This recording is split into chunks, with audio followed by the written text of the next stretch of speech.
This really shocked me in the moment because I have no recollection of this ever happening as a kid. That made it all the better, of course, and it's why I really like Scarecrow as a villain. They can be very creative with how they introduce him, as well as be very surprising. Now, there are other cool villains in this game with great boss fights, such as Harley, Bane, Poison Ivy, Killer Croc. However, none of those can top the hallway fight.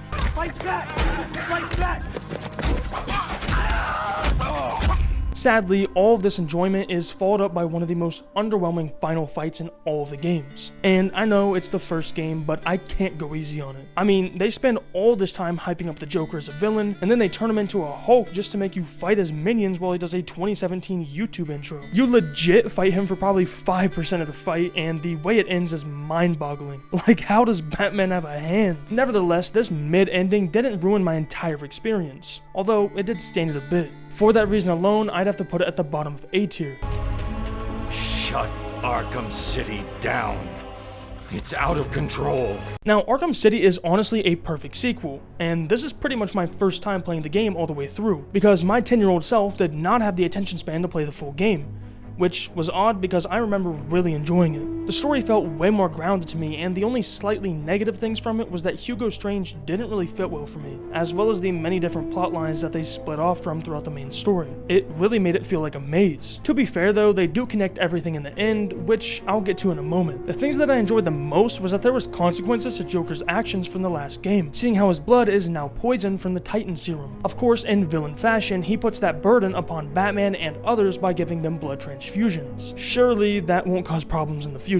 Aside from that, there are a few things that made this game an upgrade from the last one. The first one would have to be the gameplay. In almost every way possible, they made it better. The fighting is snappier, it's overall more responsive, and when you pair these two things, Batman can look like he's using the Speed Force. This made the fights that more impactful, plus they buffed the guys with guns, forcing you to use stealth or one of your many gadgets to take them down. My personal favorites being the grapple gun, which allows you to pull their weapons out their hands, or the remote batarang. I mean, the thing literally allows you to drone through the rest of a level, and of course, break noses. All of the side characters and boss fights were also very good in this game as well. One of the ones that really stood out to me was the Mr. Freeze one. For starters, it was pretty hard with zero hints. Of course, once you get the hang of it, it's pretty easy. But it's more so his character that got my attention. His reason for fighting Batman here isn't out of malice. It's desperation to save the love of his life. Plus, it was cool trying to see Batman talk a villain down instead of the regular beatings he hands out. Besides that, it was mostly the little things that made me enjoy this game, like getting to knock out the Penguin, witnessing one of the worst haircuts I've ever seen, and all the NPC interactions. Yeah, you ain't gonna get past this thing.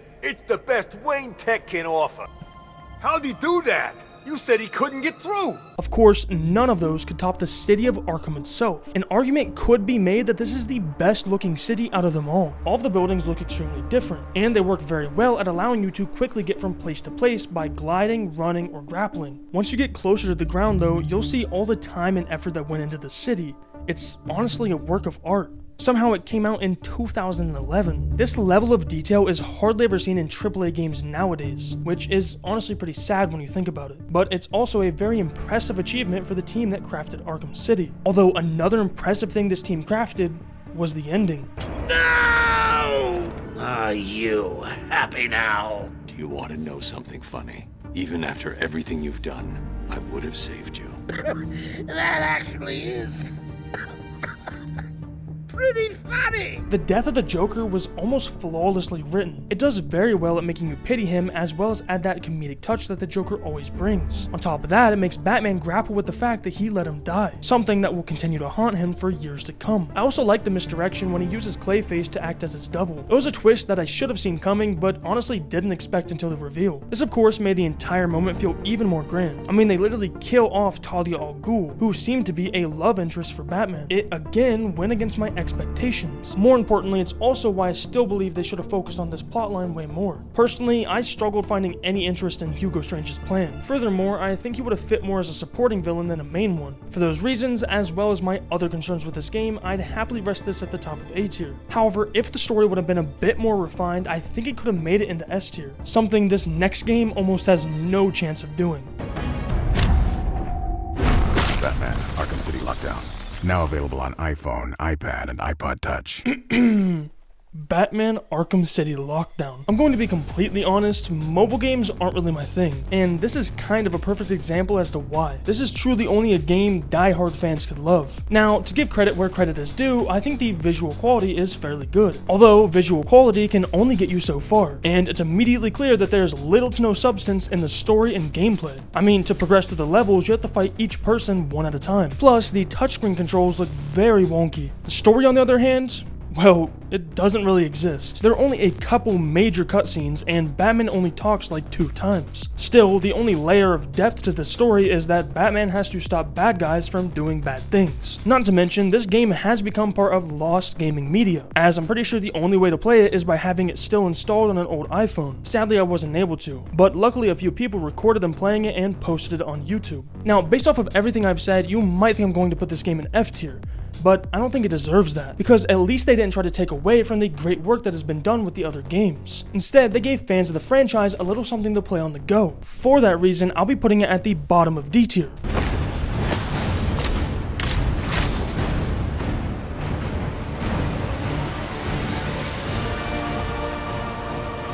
This was my first time ever playing this game, and I really enjoyed it. You see, I'm a sucker for very grounded Batman stories. Plus, after getting to know this version of Batman from the first 2 games, it was really nice to see his origin story. I mean, he has only been Batman for about 2 years in this game, so we get to see him meet a lot of his rogues gallery for the first time, while also painting a clear picture to some that he has already fought before, which they do by introducing 8 assassins hired by an unknown suspect. Among these 8 were the likes of Bane and Deathstroke, who were easily my favorites out of them all. Although the Electrocutioner could be up there because he had probably one of the funniest boss fights in all of the games.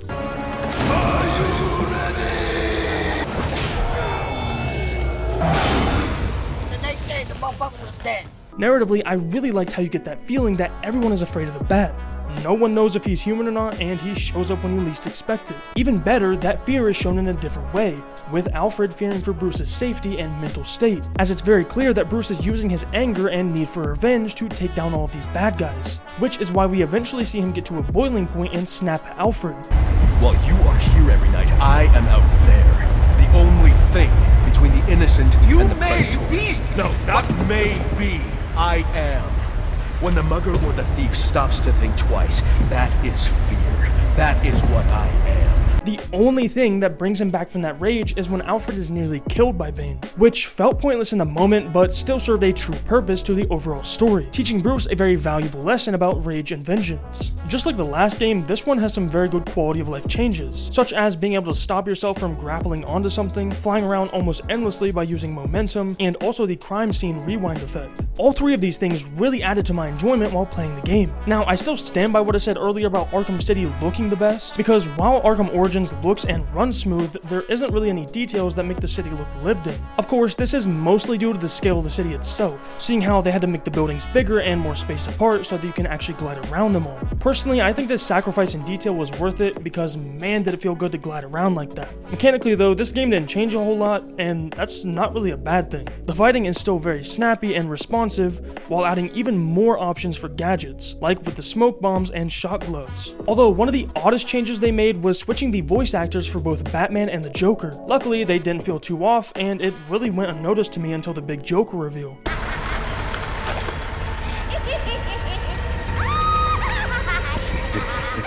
They did hint at this several times throughout the game, but I was pretty shocked to learn that this was his and Batman's first encounter together. It really made this feel like an origin story for the Arkhamverse. Better yet, it allowed already established characters to shine. Every cutscene between the 2 of them was perfect because we really got to see the Joker become infatuated with Batman, finding it funny that they are both different sides of the same coin, which explains why the Joker can't live or exist without the Bat. This of course just deepens the characters and makes it more entertaining to watch the 2 interact. Although the peak of that interaction happens about midway into the game when the Joker sets off bombs and jumps out of a window.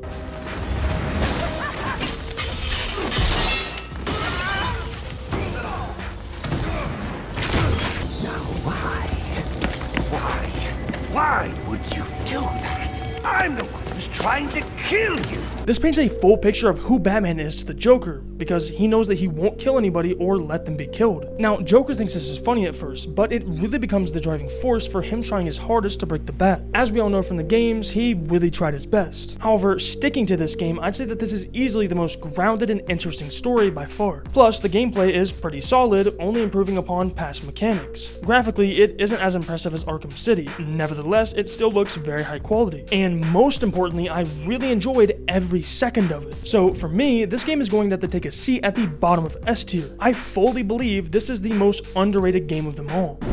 Gotham City is mine now. 3 months ago, I took down the deadliest villains it had to offer. Batman Arkham Origins Blackgate. This may be a very unpopular opinion, but I really hated this game at first. You see, this was my first time ever hearing of this game, let alone actually playing it. So going into it, I had zero expectations. And even though 2.5D games aren't really my thing, I've played some fun ones in the past. Although there is one major problem that sets this game apart from the others in the genre. It's super slow. The map is massive and feels like a maze. Of course, the only way to traverse it is by running, which is annoyingly slow. It made me dread every mission to my core, because 90% of them would force you to backtrack. Sadly, this isn't even the worst of it. As I've said in the past, I'm a big story guy. Like, I think mid-gameplay can be saved by good and touching stories. With this game though, that isn't the case at all. The story is just as slow as the walking and lacks a ton of substance. So really the only thing left to enjoy would be the fighting. But again, it doesn't really work well here either. Because even when it's easy, they throw things like traps and explosives at you that make it infinitely more difficult. Especially when combined with unresponsive gameplay, you're left unable to move around or even jump over them. Ultimately leaving a sour taste in my mouth while playing. Regardless, this game isn't the worst thing out there. I think they did their best and took a chance at making a uniquely styled Batman game. Even though I was nearly falling asleep while playing, there was one singular moment where I was actually enjoying my time. And no, it wasn't the end of the game, it was when you fight the Joker. I like how they tackled that boss fight while being in 2.5D, as you get to run around in a circle like some old cartoon fight, using multiple gadgets to beat him. Although it wasn't that hard and didn't last long. So in total, I'd say this game was a bit underwhelming even with zero expectations. For that, I would have put it in low B tier, but for some reason they had to make it as long as Arkham Origins, which really made it feel like a chore to complete. So I think it's fair to put it to rest in C tier and never play it again. This is how it happened. This is how the Batman died.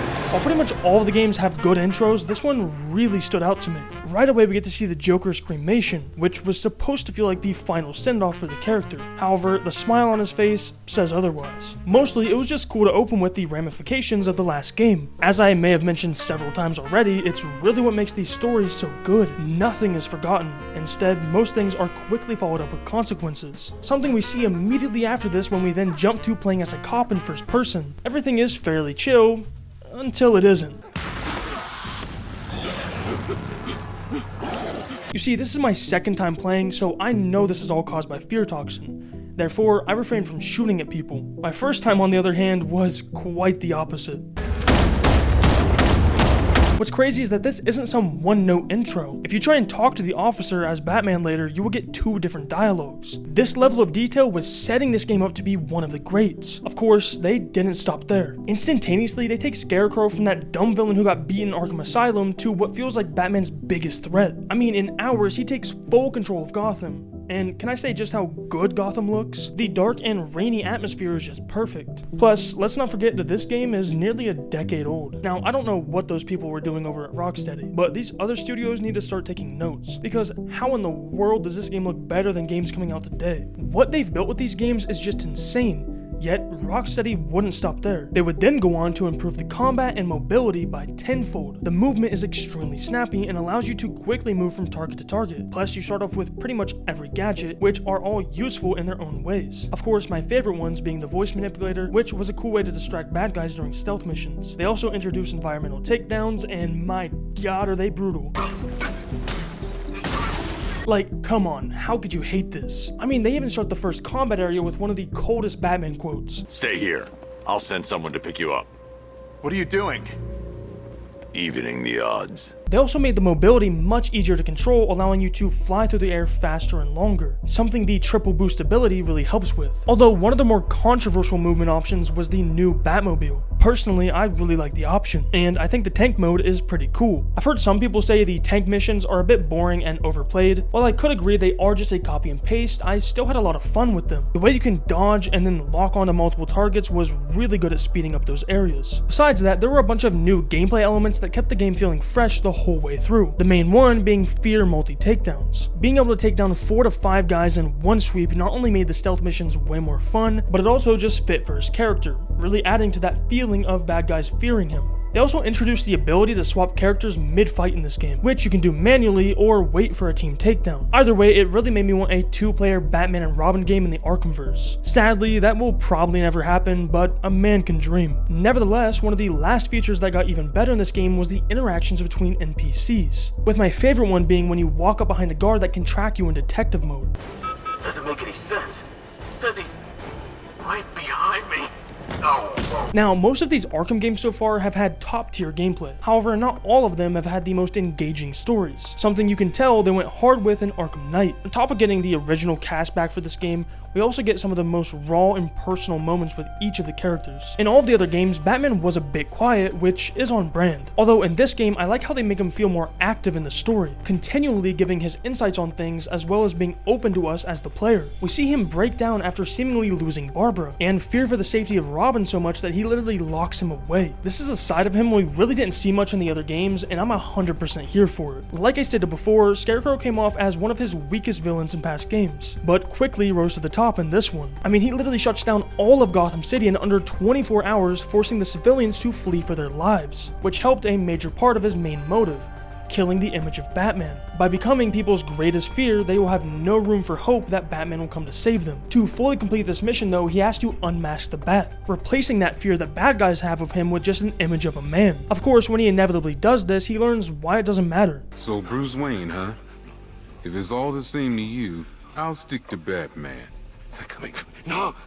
I really enjoyed how they built this character up in the game, and of course how they tore him down as well. I mean, besides the Joker, he was really one of my favorite villains from these games. Although one of the weaker villains in this game was the Arkham Knight himself. His design is cool, and I like how he was kind of the muscle while Scarecrow was the brains, because we all know Scarecrow couldn't last 2 seconds in a fair fight against Batman. However, the big reveal for the Arkham Knight is kind of what made him not that interesting. They hint at him being Jason Todd the entire game, but act as if no one will notice it. It starts to become more of an annoyance, and once they fully reveal him, it becomes very anticlimactic. I do like Jason as a character, and it was cool seeing Batman struggle with that feeling of letting him down. Still, it just wasn't that captivating and is probably the only negative for this story. On the other hand, one small decision made this my favorite game by far: bring back the Joker. Now, instead of doing some boring old death fake out, they instead have the Joker act as Batman's devil on his shoulder, which was the consequence of him getting the blood transfusion with the Joker in Arkham City. But I can't stress enough how good it is to see certain moments have major ramifications for future games, like how it started with Joker taking Titan Serum, which led him to needing a cure, so he forced Batman to help him by giving him his blood. And as we know, the Joker ends up dying of his illness. Batman wanted to save him though, and we see him grapple with this through the Joker in his mind. You think you're different because you never killed anyone?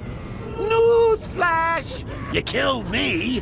His appearances aren't overplayed either. They use it as a way to open Batman up to us, as he is often so quiet, leaving his thoughts entirely to himself. The Joker, of course, is as bold as always, often making jokes out of his situation. I'm stuck in your head and I'm laughing. I fill you with dread and I can't stop laughing. Your parents are dead and I can't stop laughing. What else can I do? This was easily the funniest moment in the game, and it fits for its very dark tone. Arkham Knight managed to bring back the Joker and not make it feel forced. To top it off, they also give him the perfect ending. Goodbye, Joker. No, Bruce! Don't leave me! Please! I need you.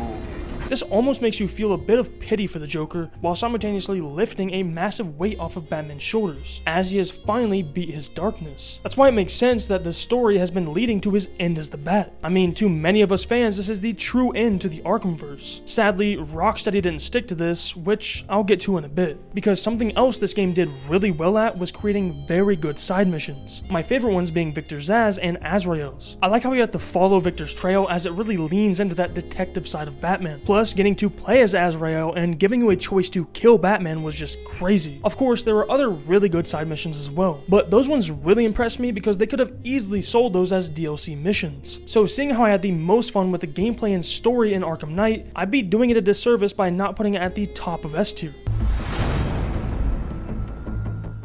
Now, unlike the last mobile game, Arkham Underworld actually has a bit of story to it. Basically, all of Batman's main villains broke out of prison to run an underground crime ring. That's really about as deep as the story goes. It does have some cool cutscenes though, which the last mobile game didn't really have. Sadly, they don't really touch up on the story throughout the rest of the game. I think they could have made it pretty interesting because they haven't really made a villain-driven game yet. One major positive with this mobile game though is that the gameplay is much better. Still, it's pretty basic, but it's mostly there to entice people to dump time and money into, as it's really just a crime simulator tycoon game. In the end, there isn't really a lot to love or hate about it. Sadly, for those of you wanting to try it out, it's unplayable now, seeing as they shut down the servers years ago. Just like the last mobile game though, people recorded their full playthroughs on YouTube. As for my ranking though, I'd have to put it right above Arkham City Lockdown in D tier, although it would honestly be higher if it was actually playable and leaned into its story a bit more, cause I think it could have been pretty interesting.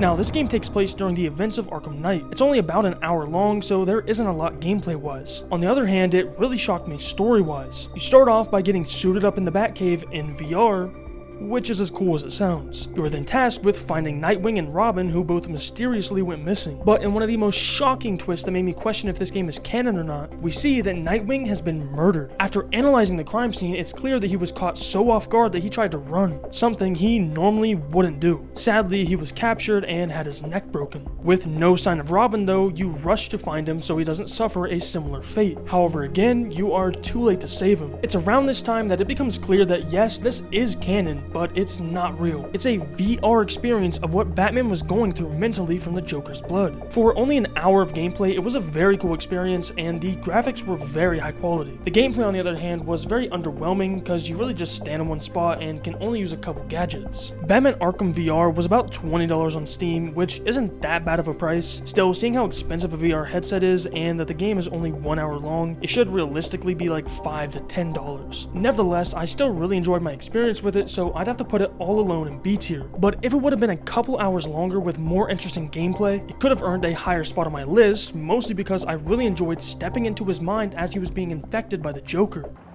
Metropolis. It's the little things that really change a city's vibe. The weather, gentrification. Before I really dig into this game, I want to mention some of the few things I actually enjoyed about it. For starters, the gameplay wasn't all that bad. Hear me out. The animations for pretty much everything was very smooth and stylish, fitting each character's actions to a T. Specifically, I liked the wide range of movement. Whether you were running, jumping, or climbing from building to building, it was very fast, allowing you to easily move around large hordes of bad guys. Plus, each character had very different types of movement. King Shark can leap and boost around, Deadshot has a jetpack, Harley uses an old bat grappler, and Boomerang can manipulate the Speed Force. Personally, I stuck with Boomers because he can just teleport and dodge around people's bullets constantly. I really enjoyed this for about the first hour. Then I legit almost fell asleep at my desk. Every single mission is just a copy and paste. You're either protecting objectives, taking out targets, or gathering random materials. It's just really lazy. But to make matters worse, those missions are extremely easy even on the hardest difficulties. Mostly because the bad guys have like no health and you have literal aimbot on controller. I mean, even the opening of this game is just pointless. Like, why make us go through a tutorial just to take away all of the gadgets for a couple missions? For them to just give you them back and run you through a cutscene tutorial. Like, what? Why not just drop us into the story and then naturally give us the gadgets? It's not like the game is super hard anyway, so it just felt really odd to do it this way. Because of all of this, my gameplay experience wasn't the greatest. So all I had to look forward to was the story. Task Force X.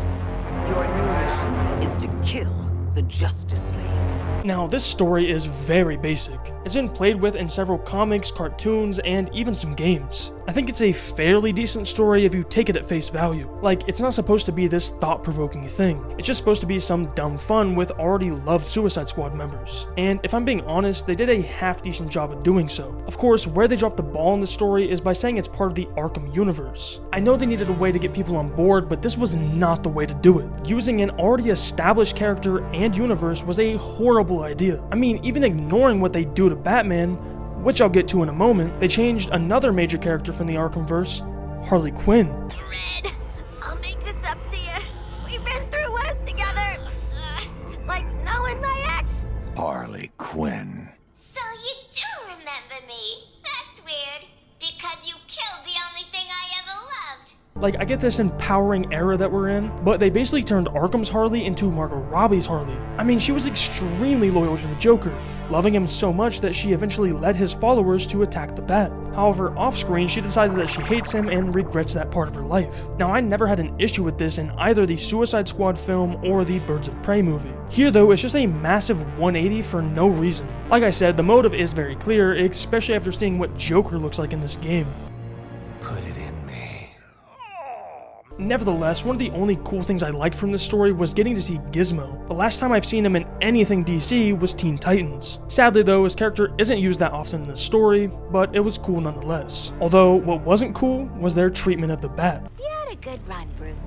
Flying around Gotham, punching bad guys, cleaning up the streets, causing long-term mental and emotional damage to everyone you knew. I truly don't understand why they thought it was a good idea to use this beloved character. I mean, the only slight bit of justice they give him is by making him seem scary early on. In addition, they later show him using Fear Toxin, which is a cool callback to Arkham Knight, where we see him become fear itself. But while all of that was cool in the moment, it inevitably gets tossed down the drain with his final mission. Like, for starters, I don't even think Brainiac would be able to catch Batman that easily. Still, I would have loved to see them free him from the mind control, because he took a lot of lives and it would have been cool to see Bruce deal with that. Sadly, they don't take that route. Instead, they have 4 of his weakest villains team up and take him down in one of the easiest boss fights in all of the games. No joke, I played harder missions in Arkham Origins Blackgate. Regardless, after he's captured and handed over to Lex Luthor, I expected him to try to break out. You know, seeing how he is Batman and all. But nope, they just take him to a park bench with 0 restraints. Again, I really thought something was about to happen. Maybe the Batmobile would pop up out of nowhere and start shooting at them. Maybe Robin or Nightwing would jump down to stop them from just killing him. What's really sad about this is that this was the last time Kevin Conroy was able to play Batman. So on top of treating him like one of the easiest Justice League members to take down, and not tying him up or treating him like a threat after the fact, they also try to demonize one of the greatest superheroes to ever exist. Acting like he's the bad guy for trying to help people is something a bad guy would say, but here it felt a bit more purposeful than that, saying that he caused emotional damage to people around him, like Robin, Nightwing, and Red Hood. In some ways, this might be slightly true, but what's mostly forgotten is that he saved all of them from being lost. He gave them a chance to be better. It's something that a lot of superhero media has been doing recently. Demonizing the good guys. I mean, in some cases it can lead to interesting stories, whereas in others it felt like there was some weird agenda behind it. That's why I hope things like the new Superman movie can restore the true heart of these characters. In the end, it's safe to say that just for their treatment of the Bat in this game, I'd have to put it in F tier. Although, if they just simply said it wasn't part of the Arkhamverse, and they were confident with it being a Suicide Squad game, I think it could at least fit in low C or possibly D tier. But since that isn't the case, F tier is where it will always stay for me. I honestly wish I didn't have to play this game because I will never touch it again. However, this last game might be able to restore my faith in Rocksteady's Arkhamverse.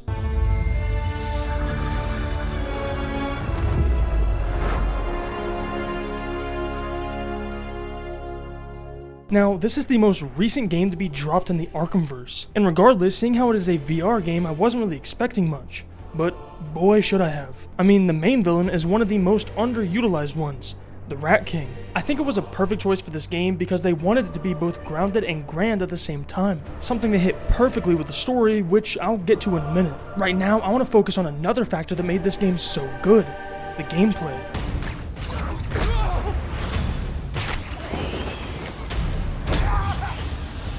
Batman Arkham Shadow did an amazing job at bringing back old mechanics and gadgets into VR. For example, the gliding is very easy to use, giving you that feeling of silently flying around your opponents. Normal and silent takedowns are also very impactful in VR because you have to correctly do a set of combos. Even cooler, the speed in which you do them doesn't matter, so you can run through groups of bad guys just like in the other games. Of course, all the classic gadgets are eventually given to you, and they also help out a ton in combat. Although something they didn't lean too heavily into in this game is the boss fights. There are really only two major ones, with my favorite being the Shadow Batman one, as it has some pretty interesting implications for the story. Plus, it took a bit of getting used to before I actually beat it. Aside from that, I had a lot of fun with the gameplay and it really felt immersive, which was also due to the fact that the graphics themselves are very good as well. I do think the first VR game looked more photorealistic, however you hardly move around, so that could explain why. In Arkham Shadow, there are like 5 pretty big sets where you can move around however you like, allowing you to climb into grates or even scale buildings, so it made sense that it wouldn't look crazy realistic.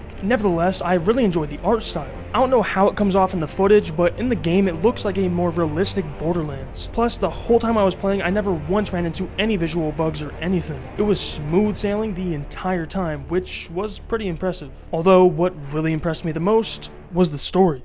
The man with the gun in the alley. I couldn't stop him. I could have. Monsters don't deserve to live.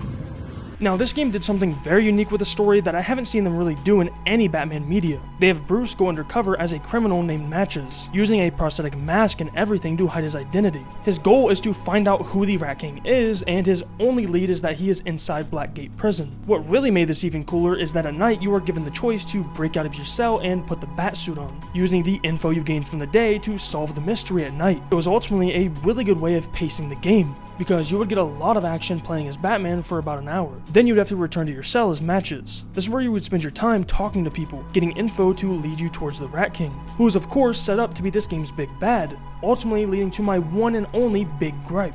They pretty much ditch the Rat King idea near the end of the game, never explaining who he really was. Instead, all of his followers in prison think that it's Matches, Bruce's alias. It's very confusing, yet it doesn't really ruin the story. On a better note, we get to see Dr. Quinzel and Dr. Crane, who of course become the infamous Harley Quinn and Scarecrow. In this game though, Harley is still good, but Crane on the other hand just started testing his first batch of fear toxin on the inmates, which Bruce gets a test sample of, giving us a lot of info on his childhood, showing that he and Harvey Dent were pretty much raised together like brothers. I personally really like this change. Sadly, it's never really shown in the other games, probably because they never intended to make that plotline. Instead, the first time we meet him in the Arkhamverse, he is already Two-Face, which we also learn how it happens in this game. Yes. This is exactly what the subject, patient needs. No, just take it easy, guys. Keep this This makes a lot of sense later, as it explains why he starts to lose his mind, which they don't do to simply make a villain out of him. They also use this moment to give Bruce a bit of guilt, as he thinks he caused this pain onto his best friend. This change in Harvey is what also leads to one of the saddest moments in the entire franchise. I made a promise to a 10-year-old boy whose parents were taken from him by this monster. This is what Bruce Wayne. This is not what Bruce wants. How would you know what he wants? Harvey!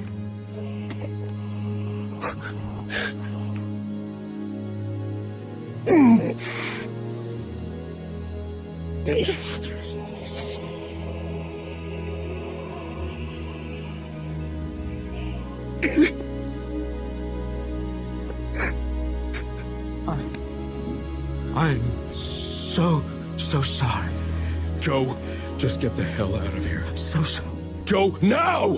It's crazy to see that even in his darkest hour, Harvey just wanted to do right by his best friend, who we see in flashbacks protected him from his abusive father. In his mind, this was his way to pay it forward to Bruce. This moment fully sends Harvey into madness though, as we see his father pretty much manifest through him, becoming the villain who we know from all the other games. Besides that, the person that was affected the most from this was Bruce. You can truly feel the pain in his voice when letting Joe Chill go. He has always wanted that revenge deep down, although after getting to know Joe in Blackgate, he can truly tell that he is sorry for what he did. It was a truly touching moment that I never in a million years thought I would get in a VR game. For that reason alone, I'd have to put it right under Arkham City in A tier, and I would no joke put it in S tier if it didn't cost $300 to play on a VR. Now, after playing all of these these games, I'd have to say my overall experience was an S tier. Of course, there were a few less than stellar ones. In the end though, Arkham Batman is easily one of the best things to come from the superhero genre. It really made waves for games to come while raising the bar for storytelling. So thank you Rocksteady for these unforgettable games, and most of all, rest in peace to Kevin Conroy. Click this video on screen to watch another S tier gaming franchise be ranked.